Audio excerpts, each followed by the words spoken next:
Assalamualaikum warahmatullahi wabarakatuh. Selamat pagi, Pak Beni, Bu Seva, dan teman-teman. Kami dari kelompok 9 yang terdiri dari saya, Laidia Nurrohmah, Widi Lestari, Muhammad Rizgo, dan Diah Wahyu. Pada pertemuan kali ini, kami akan membahas mengenai proses respirasi seluler. Pada pertemuan sebelumnya, kita pernah mempelajari mengenai fotosintesis. Apakah ada keterkaitan antara fotosintesis dengan respirasi? Dan ternyata, ketika tumbuhan terkena cahaya matahari, maka akan terjadi proses fotosintesis. Prosesnya terjadi pada kloroplas yang berada di daun selanjutnya. Fotosintesis ini akan menghasilkan oksigen beserta dengan molekul-molekul organik, dan oksigen ini akan digunakan oleh mitokondria pada organisme eukariotik untuk bahan bakar terjadinya respirasi seluler, sehingga nantinya akan menghasilkan ATP yang dikeluarkan dalam bentuk panas. Selain itu, respirasi seluler ini juga menghasilkan produk lainnya berupa produk sampah yaitu karbon dioksida dan uap air. Ini akan digunakan sebagai bahan baku untuk proses fotosintesis. Mari sama-sama memperhatikan reaksi ini karena kita akan mudah untuk mengingat respirasi seluler. Jadi, respirasi seluler merupakan reaksi pemecahan glukosa untuk mendapatkan energi dalam bentuk ATP atau adenosin trifosfat yang membutuhkan oksigen untuk menyelesaikan reaksinya. Respirasi sel itu terbagi jadi dua, ada respirasi aerob dan juga ada respirasi anaerob. Bedanya, kalau yang aerob itu memerlukan oksigen, sedangkan yang anaerob itu tidak membutuhkan oksigen. Untuk respirasi aerob, tahapannya itu ada glikolisis, kemudian ada dekarboksilasi oksidatif, ada siklus Krebs, dan yang terakhir ada peristiwa transfer elektron. Sedangkan respirasi anaerob itu hanya ada dua tahapan. Yang pertama fase glikolisis dan fase fermentasi.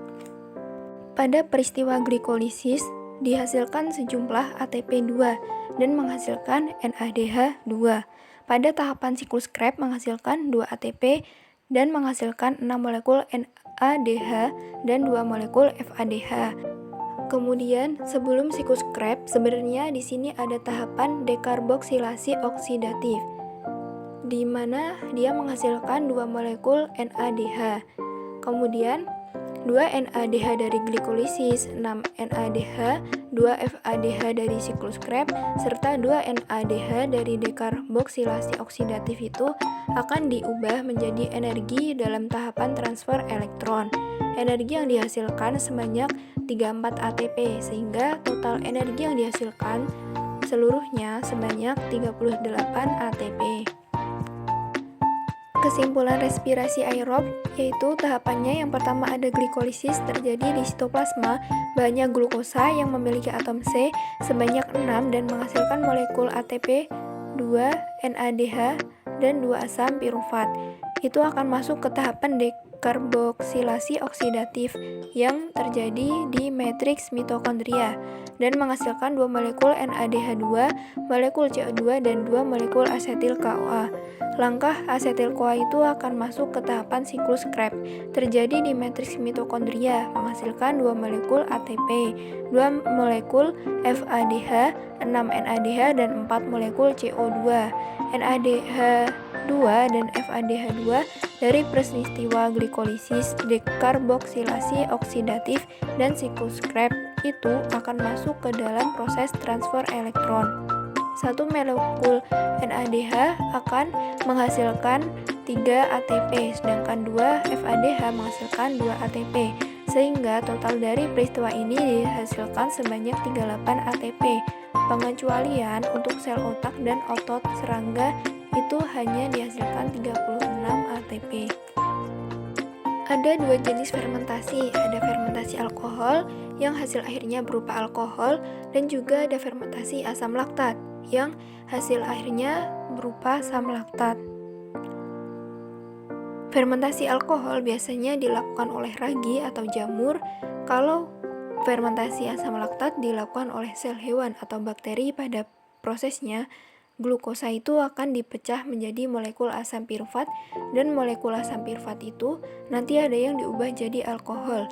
Juga ada yang diubah jadi asam laktat, tergantung dari peristiwa fermentasinya terjadi di mana. Selanjutnya, proses alternatif oksidasi heksosa melalui jalur pentosa fosfat. Hampir seluruh organisme, termasuk tumbuhan dan hewan, memiliki jalur alternatif untuk metabolisme glukosa, disebut jalur oksidatif pentosa fosfat. Jalur pentosa fosfat, juga dikenal sebagai jalur fosfoglukonat, adalah suatu jalur multifungsi yang dapat digunakan pada fermentasi heksosa, pentosa, dan karbohidrat lainnya. Meskipun jalur oksidatif ini dibatasi ke sitosol pada hewan, jalur ini ada dalam kloroplas maupun sitosol pada tanaman. Selanjutnya adalah proses atau tahapan pada fase oksidatif dan non-oksidatif. Pada fase oksidatif, tahap pertama, glukosa 6-fosfat mengalami proses dehidrogenase dan dekarboksilase untuk memberikan sebuah senyawa pentosa, yaitu ribosa 5-fosfat. Reaksi dehidrogenase glukosa 6-fosfat menjadi 6-fosfoglukonat terjadi melalui pembentukan 6-fosfoglukonolakton yang dikatalis oleh enzim glukosa 6-fosfat dehidrogenase, yaitu enzim yang bergantung NADP. Hidrolisis 6-fosfoglukonolakton dilaksanakan oleh enzim glukonolakton hidrolase. Oksigen tahap kedua katalisis oleh enzim 6-fosfoglukonat dehidrogenase yang juga memerlukan NADP plus sebagai akseptor hidrogen.